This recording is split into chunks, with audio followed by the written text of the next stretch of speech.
Dans le livre de la jeunesse, comme j'ai dit aux frères, j'avais un message. J'ai pu faire un message avec des points importants et puis ça restait à la maison. Donc j'ai été obligé d'en refaire un autre avec la grâce de Dieu. On prend le livre de la jeunesse dans le chapitre 11 et du verset 31. Voilà ce qu'il dit la parole du Seigneur. Il dit ainsi dans le livre de Genèse, chapitre 11 et du verset 31, il dit: Terach prit Abraham, son fils, et Lot, fils d'Abraham, fils de son fils, et Sarai, sa belle-fille, femme d'Abraham, son fils, et ils sortirent ensemble de Ur et Chaldène pour aller au pays de Canaan. Amen. Amen. C'est une histoire un peu compliquée. Et puis j'ai été touché dans mon cœur quand j'ai lu un peu ici. J'ai été touché parce que on parle souvent d'Abraham lorsqu'il quitte son pays. On donne des éloges à Abraham, mais on n'en parle pas de Sarai. Car Abraham est sorti, Sarai est sortie. Oui. On dit souvent, et Abraham avait son pays, Abraham avait ses habitudes, Abraham avait sa terre natale, Abraham avait ses amis, mais Sarai aussi avait ses amis. Sarai aussi avait sa terre natale. Elle aussi était bien à son pays. Quand Dieu se les a parlé, il ne parle pas à Sarai en lui disant quitte ton pays. Non, non, il s'adresse à Abraham. On ne lui a pas demandé si ça lui allait bien ou si ça lui allait mal. On ne lui a pas posé des questions. On ne lui a pas dit s'il pleurerait, s'il ressentirait un déchirement intérieur de se séparer de sa famille. Dieu ne lui pose pas aucune condition. Il parle à Abraham. Et la Bible dit ainsi: Abraham quitta le pays. Il dit pas Sarai, prépare la maison, fais des valises, prépare les chevaux, on s'en va, Dieu m'a parlé. Il dit pas ça. Il dit et Abraham quitta le pays. Et automatiquement Sarai quitta le pays. Amen. Si Sarai n'aurait pas été d'accord avec Abraham, quelle discorde. Le foyer d'Abraham ne marcherait pas. La bénédiction qu'Abraham a vue, il ne l'aurait jamais vue. Et les prodiges, jamais il ne l'aurait vu. Mais je voudrais dire, je voudrais féliciter Sarai. Amen. Amen. Amen. Costa pas un subito dall'Église, le chant. Mais quand tu mets une donna comme tu dis, quand ses enfants lui font de tout, qu'il n'y a pas la paix à la maison, que le jeune se dispute avec sa fille, ou que son fils se dispute avec la belle-fille. Mais quand on doit faire la face bonne, et que le pasteur, lui, il est prêt à pécher le serviteur, oui, mais la femme, il faut que je suis là. J'aimerais donner des mérites aux sœurs ce soir. Amen. Vous êtes importantes pour l'Église. Les sœurs, vous êtes importantes. Et j'aimerais tirer mon chapeau. Parce que être femme de serviteur, être femme de chrétien, c'est pas facile. C'est très difficile. C'est très difficile pour Sarai de quitter le pays. Et s'il n'aurait pas quitté le pays, comme je vous ai dit, il y aurait eu une discorde. Et je vais te dire une chose. À tous ceux qui encore, votre mari est converti, il vient à l'église, mais il se pourrait qu'aujourd'hui, il y a des jeunes qui ne sont pas baptisés et qui ne sont pas convertis. Ton mari va à l'église, il me fait la paix. C'est des sputa-passe, là on passe. Il ne me met pas la guerre à la maison. Allez, on part, reste une part, machin. Oui, mais si Jésus revient, lui s'en va, et toi, tu vas. C'est important qu'Abraham et Sarai gardent l'unité. C'est important que le couple soit converti. C'est important que le couple marche à la même cadence. Parce que Sarai et Abraham marchaient au même pas pour Dieu. Et combien j'ai vu aujourd'hui des foyers, des hommes se donner pleinement dans l'évangile, et puis les femmes ne vont pas à la réunion. Mais il y a problème, il y a des discordes. Les mêmes la feuille sont là. Il y a des problèmes, il y a des discordes. Quand il n'y a pas l'unité dans une maison. Et c'est une grâce de Dieu de savoir que lorsqu'un mari va à l'église, il est important, Tony, de l'accompagner. Même qu'il se passe comme le tips. Même qu'on n'a pas envie d'aller à la réunion, il est important de l'accompagner. Parce que Dieu veut bénir le foyer. Quand Dieu parle d'un foyer, il parle d'un homme, il parle d'une femme. Et la Bible dit, et Abraham quitta le pays. Que Dieu soit glorifié. Sarai jouait un rôle important dans sa maison. Proverbe 14, la femme sage, elle bâtit sa maison. La femme sage, elle bâtit sa maison. Amen. Et Jésus dit une parole merveilleuse. Il dit à ma maison, il est appelé une maison de prière. Que Dieu soit béni. Une maison de prière. Et je vous exhorte, les sœurs, je vous conseille, les sœurs, d'être une épaule forte pour vos époux dans la prière. Amen. Parce que vos époux ont besoin de vous. Moi, j'ai besoin de mon épouse. Quand je l'entends prier, qui prie pour moi, Tony, m'encourage. Amen.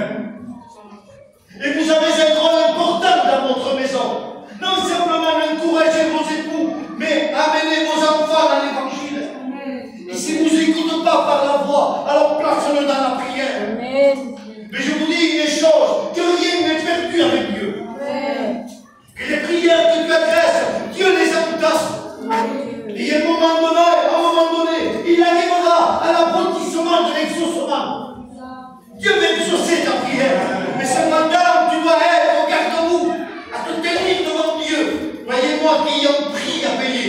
Parce que la Bible dit, et la femme sage bâtit sa maison. Amen. Mais elle a bâti dans le roc.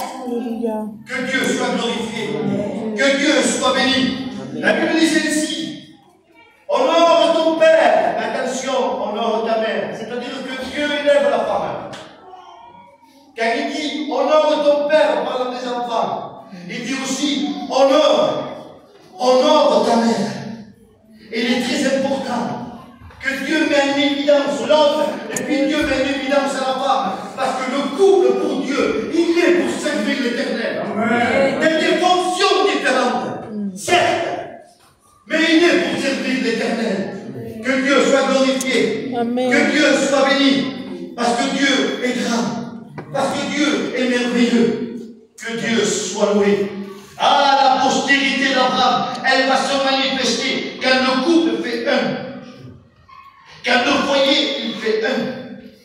Et il n'est pas facile d'avoir un foyer qui fait un. C'est très difficile même. Mais la Bible disait ici, livre de Pierre, chapitre 3, il dit que la femme soit soumise à son mari. Car il est semblable à une parole intérieure. Cachée dans le cœur. Cachée dans le cœur. Il y a une parole intérieure cachée dans le cœur. On appelle ça la soumission. Et Dieu nous appelle, vous et moi, à nous soumettre devant la présence de Dieu. Amen. Parce que Dieu en est capable d'ouvrir un chemin pour toi. Dieu est capable de bénir ton foyer. Dieu est capable de bénir tes enfants. Mais il faut que tu mettes le prix. Amen. Il y a un prix à payer, les sœurs. Les sœurs, je vais vous dire une chose. Si ça serait simplement de venir à la réunion et de prier, ça serait trop. Ça serait trop facile. Mais il y a à l'intérieur de nos cœurs, il y a dans notre maison un certain témoignage à appliquer pour que les âmes viennent à la vie.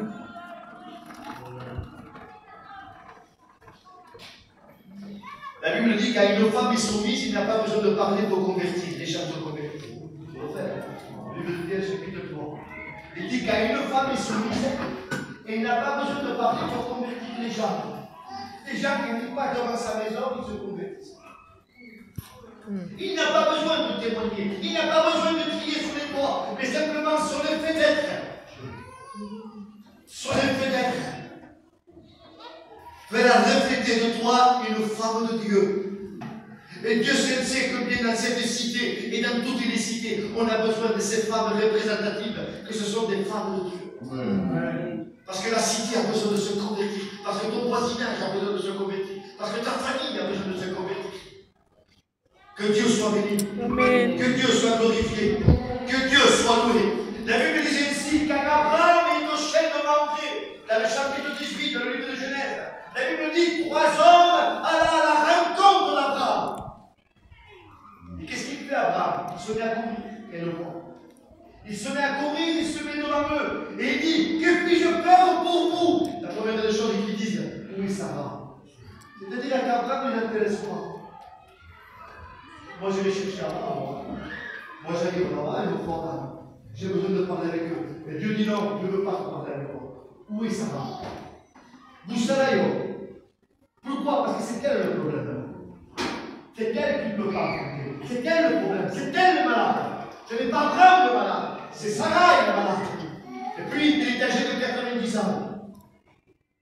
Et Abraham, il est à la tente. Amandine, il est dans sa maison. Il est dans son lieu. Je ne sais pas qu'est-ce qu'il faisait à la tente. Peut-être une homme. Il pleurait.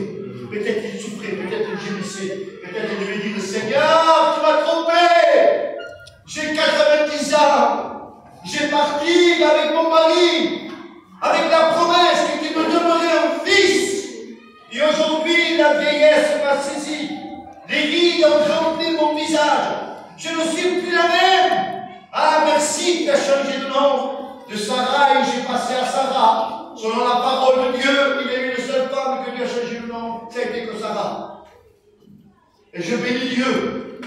Sarah est une femme très importante, malgré qu'il voit qu'il y a des difficultés dans sa tente. Dans le livre des Hébreux, chapitre 11, dans le livre des Héros, on parlera de Sarah et de Rahab. Les seules deux femmes qu'on parle. Et pourtant, Sarah a le mauvais caractère. À Agar, il a méprise. La Bible dit qu'il ne peut pas la voir. Il a de la jalousie avec elle. Il est jaloux d'Agar. Pourtant, c'est sa servante égyptienne. Et il est dans sa possession. Quand Sarah lui demande de manger, il l'apporte. Quand Sarah lui dit nettoie la tente, il nettoie. Quand Sarah lui dit nettoie l'extérieur, il nettoie l'extérieur. Quand Sarah lui dit nettoie le linge, il y a le nettoie le linge. Mais la Bible dit que Sarah est jalouse d'elle. Et Sarah l'a méprisé. À un tel point que Sarah ne la voulait plus dans la tente. Et il dit Abraham, mets-moi là dehors, je ne la veux pas. Oui, mais il a un fils, Ismaël, tant pis, je ne veux pas. Mettez-la dehors. Voyez-vous, même Sarah a des défauts. Même un temps appelé princesse, elle a des défauts. Normalement, une princesse, elle n'a pas de défauts. Son visage, son vêtement et son allure de marche. Et les princesses, il est appelé pour ça. Elle n'a pas de défauts. Moi, je vous dis que Sarah a des défauts. Mais il a des défauts devant Dieu. Mais Dieu regarde son cœur. Et son cœur, il est dans la tristesse. Et tout ce qu'il fait, la jalousie qu'il a, c'est parce qu'il ne peut pas avoir le bonheur que la servante a. Et deux fois, ça arrive. La bénédiction, c'est pour les autres, jamais pour moi. Elle est en paix. Lui, il est béni. Et moi, mon foyer n'est jamais béni. Ça nous rend méchants, ça. Ça nous rend en colère, ça. Et on dit, Seigneur, qu'est-ce que tu fais? Tu bénis un tel, et moi, tu ne me bénis pas. C'est ce qui s'est passé avec Sarah. Mais Dieu est méchant de son nom, il s'est rappelé princesse. Et puis, il est dans la tente. Dans la tente de la tente. Parce qu'il était dans la tente. Il n'a pas plus mauvais que la salle d'attente. Il est dans une salle d'attente et il attend. Quand il est sorti, il avait 65 ans. Et aujourd'hui, il en a 90. Il est passé 25 ans à l'attente. 25 ans dans une salle d'attente à attendre que Dieu lui donne la promesse. Ce n'est pas elle qui l'a demandé. Ce n'est pas Abraham qui l'a demandé. C'est Dieu qui lui a dit, je te donnerai une promesse. Tu as compris? Amen. C'est pas pareil que Anne. Anne est au temple et elle est en train de demander. Anne est en train de le demander. Anne est en train de se mettre en contact. Il est dans le temple et il y a le prix. Elle prie son Dieu. Mais la différence avec Sarah, elle voulait un fils pour combler le cœur d'une mère. Parce que la promesse n'a pas été faite pour Sarah. Dieu parle à Abraham. Il dit Abraham, ta postérité sera grande. Il ne s'adresse pas à Sarah, il s'adresse à Abraham. Tandis que Anne, c'est la différence. Elle est là, il se tient devant Dieu. Et il ne demande pas un fils pour combler le cœur d'une mère. Mais il dit Seigneur, si tu me le donnes, je te le consacrerai. Si tu me le donnes, je te le consacrerai. choses qui viennent de Dieu, mais pour se servir soi-même. Et un don de Dieu n'est pas fait pour le mettre en poche. Ça ne sert à rien, un don de Dieu dans une poche. Parce que s'il est dans ma poche, je le sors quand je veux et je le mets quand je veux. Non, non, non, non. Quand on demande un don et que Dieu nous le donne, il est pour l'édification de l'Église. Que Dieu soit béni. Que Dieu soit glorifié. Si tu es béni de Dieu, tu le sens de Dieu, alors le Dieu. Amen. Si tu sens l'interprétation de langue, que ça bouillonne à l'intérieur de toi-même, ne le cache pas pour toi-même, donne-la pour l'Église. S'il y a une prophétie, donne-la. Que Dieu soit béni. Amen. Que Dieu soit glorifié. Tout ce que nous avons reçu, c'est pour Dieu. Et puis Sarah, elle est à la table, à la salle d'attente, elle attend, elle a 90 ans, et elle est fatiguée. Quand les hommes viennent voir Abraham, Abraham se met devant lui, et Abraham croyait recevoir les honneurs des hommes, puisqu'Abraham venait de fêter ses 100 ans. Ça bougie dans son gâteau. C'est énorme, hein? Et les hommes n'ont pas vu pour Abraham, devant Sarah. On dit souvent que Sarah arrive. Mais il y a un texte qui dit qu'Abraham aussi arrive. C'est ça, on l'a vu. On entend toujours Sarah arrive. Et Abraham aussi arrive. Et quand Abraham se met à vivre, prosterné devant Dieu, Dieu se met à parler à Abraham. Il dit Abraham, y aurait-il quelque chose d'étonnant de ma part? Y aurait-il quelque chose d'étonnant de ma part? Les sœurs, y aurait-il quelque chose d'étonnant de la part de Dieu? Pourquoi tu as perdu la foi? Pourquoi tu n'espères plus à que tes compagnons se convertissent et que tes enfants sont bénis, que ta maison reçoit la promesse? Comment se fait-il que ta foi tu l'as laissé mourir? Pourquoi tu n'espères plus? Pourquoi tu viens à la réunion et tu es là pour écouter, entendre ta voix? Mais la promesse que tu as eue il y a une certaine en arrière, par rapport à un message, par rapport à une prophétie, où est-il? Qu'est-ce que ta promesse que Dieu t'avait fait? Tu l'as perdu peut-être quelques coins de ton cœur et tu l'as égaré. Il pense tous les jours. Mais Dieu te rappelle, Dieu te rappelle toi le jour qu'il t'est parlé. Amen. Seigneur, je ne m'en souviens pas. Oui, mais moi je m'en souviens. Alléluia. Dieu a de bonne mémoire. Amen. Dieu te dit, je m'en souviens, moi.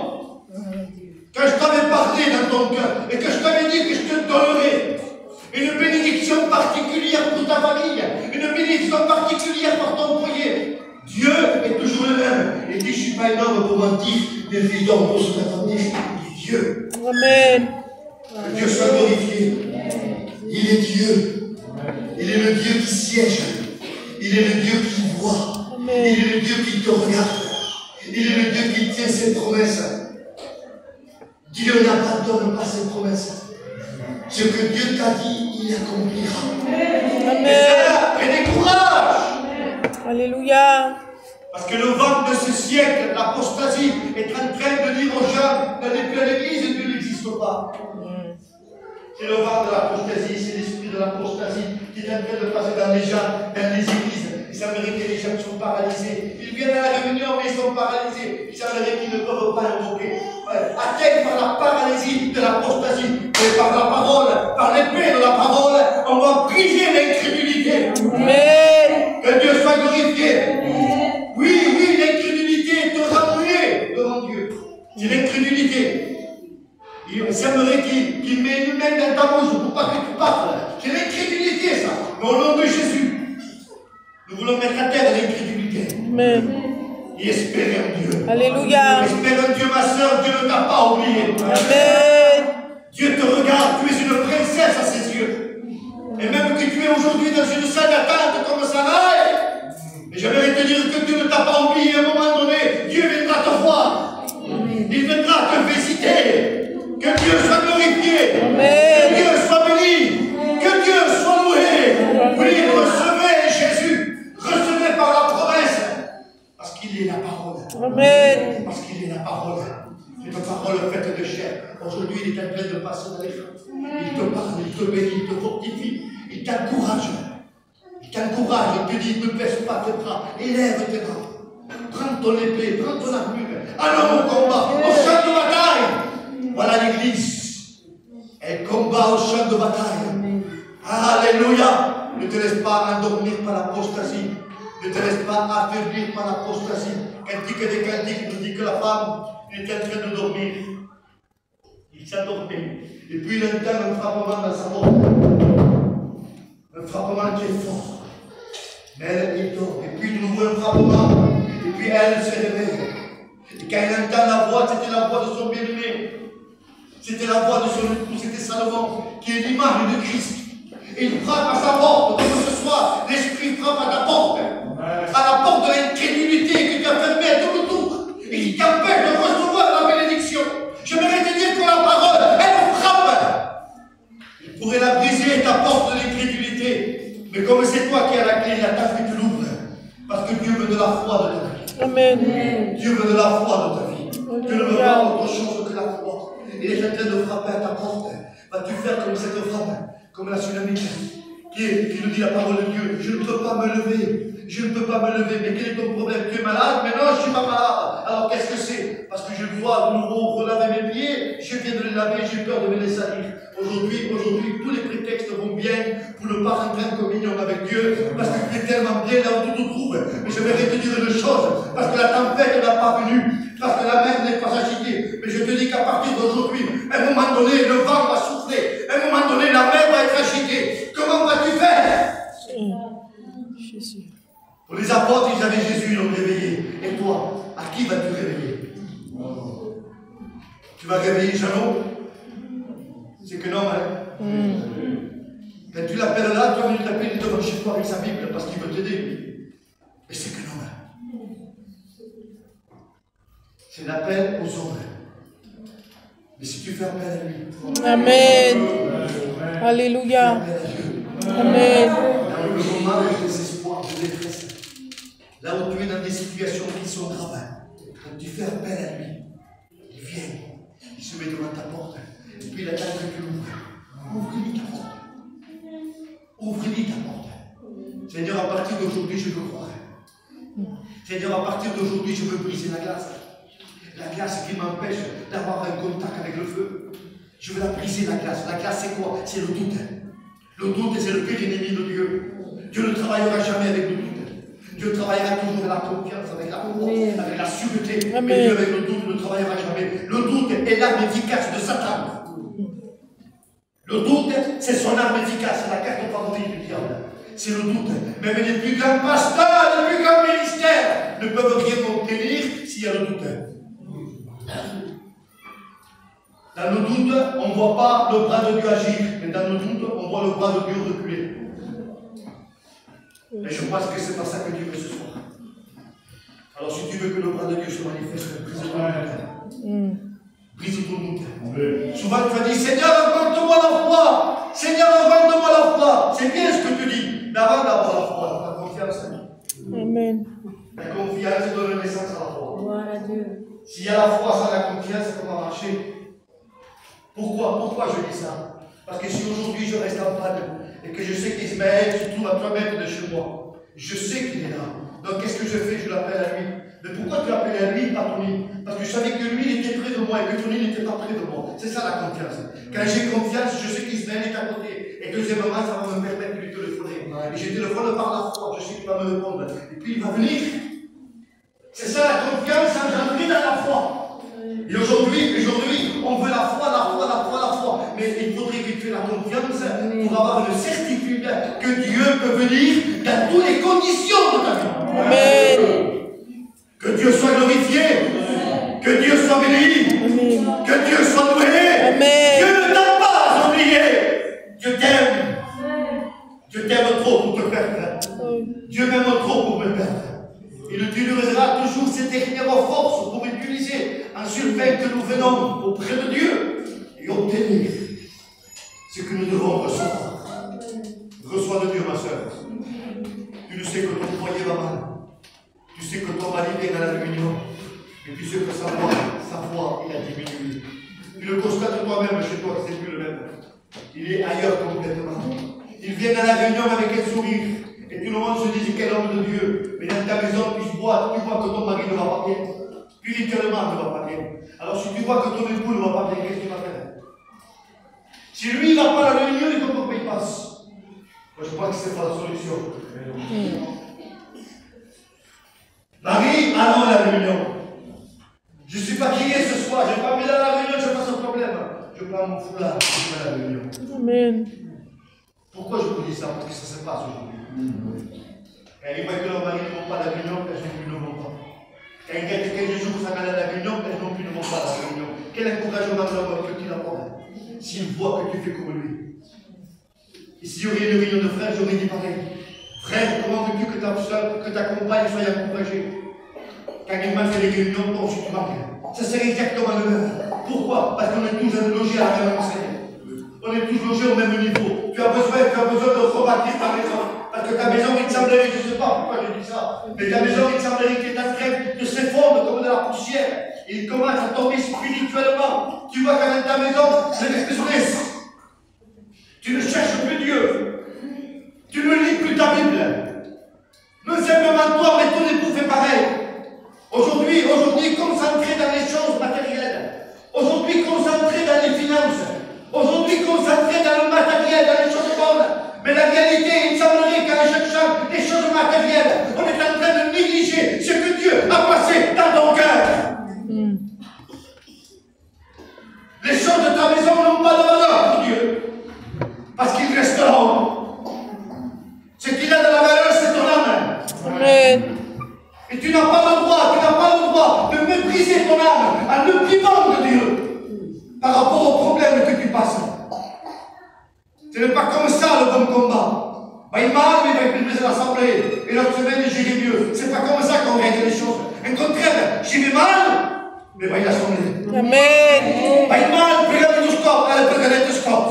Il mal, aujourd'hui, j'ai des réunions. Et maintenant, j'irai 4 réunions. C'est ça le bon combat. Et voilà que le diable commencera à reculer. Il perdra du terrain avec toi. Il n'en gagnera pas. Il perdra du terrain. Quand il perd du terrain, il sent la défaite. La Bible dit résister au diable. Il tuera votre vous. C'est comme ça qu'on le résiste. Dans la prière, dans la communion. C'est comme ça qu'on le résiste. Et la Bible dit ici. Et Dieu donna à Sarah la promesse qu'il avait faite. Et Dieu le donna. Et il enfanta Isaac. Il est l'image de Christ. Il est l'image de Christ. C'est la promesse et puis c'est l'image de Christ.